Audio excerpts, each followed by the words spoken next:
ओम शांति। आज 22 अगस्त 2024 है और आज विजय रत्न बनने के लिए बाबा फिर एक बार हमें साथी बनने के लिए कह रहे हैं। तो आज की मूल धारणा है बाबा को साथी बनाना, और ये तभी हो सकता है जब हम 100% प्रीत बुद्धि हों। तो प्रीत बुद्धि क्या करेगी ताकि वो विजय रत्न बन सके, कैसे बाबा को साथी बना के रखेगी, आइए जानते हैं आज के बाबा के अव्यक्त इशारों से। अपनी जो भी विशेषताएं हैं उनको सामने रखो तो अपने आप में फेथ रहेगा। कमज़ोरी की बात को ज़्यादा नहीं सोचो तो फिर खुशी में आगे बढ़ते जाएंगे। जब बाप सर्वशक्तिमान है तो उसका हाथ पकड़ने वाले पार पहुँचे कि पहुँचे।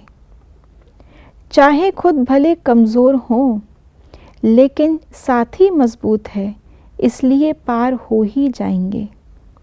इस स्मृति से विजयी बनो और दूसरों को भी बनाओ।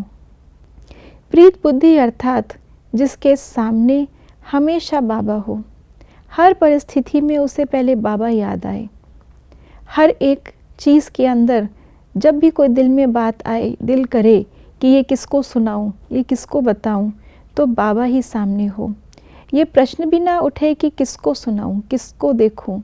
जब है ही सामने बाबा तो संकल्प में प्रश्न भी नहीं आ सकता।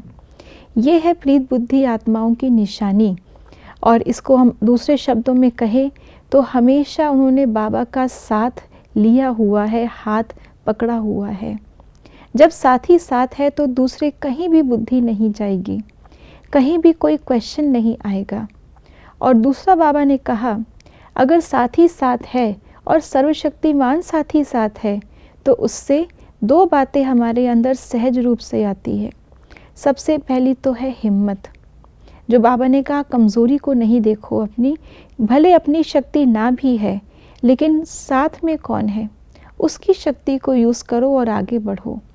जैसे छोटा बच्चा हो, वो अंधेरे से डरता हो, खुद वो अंधेरे में कभी नहीं जाएगा, लेकिन अगर उसके साथ उससे ज़्यादा ताकतवर कोई साथी है और वो साथी अंधेरे से नहीं डरता तो उसका साथ लेकर वो फिर अंधेरे में जा सकता है।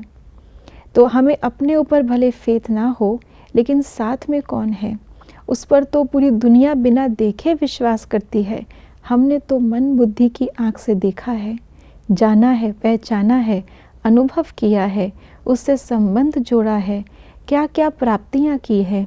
तो उस पर जितना फेथ होगा उतनी प्रीत बुद्धि होंगे, उतना ही साथी बनाएंगे। और दूसरी जो प्राप्ति होती है साथी बनाने से, वो है विशेषताएं आती हैं। जिसका साथ है उसके संग का रंग लगता है। सर्वशक्तिमान होने के साथ साथ बाबा सर्वगुणों का सागर भी है, सर्वगुणों का सूर्य है। जब वो मेरे साथ है तो उनकी विशेषताएं सहज ही मेरी विशेषताएं बन जाती हैं, और इन विशेषताओं पर हमें फेथ रखना है। बाबा ने हमें ज्ञान दिया कि हम कैसी आत्मा हैं। भले अब हम वैसे नहीं हैं, गिरे हुए हैं, लेकिन फिर भी अपनी उन आदि की विशेषताओं पर जितना फेथ होगा उतना उन विशेषताओं को हम यूज़ कर सकेंगे। निश्चय नहीं, फेथ नहीं तो यूज़ नहीं कर सकेंगे। और विशेषताएं देने वाला हमेशा स्मृति में रहेगा।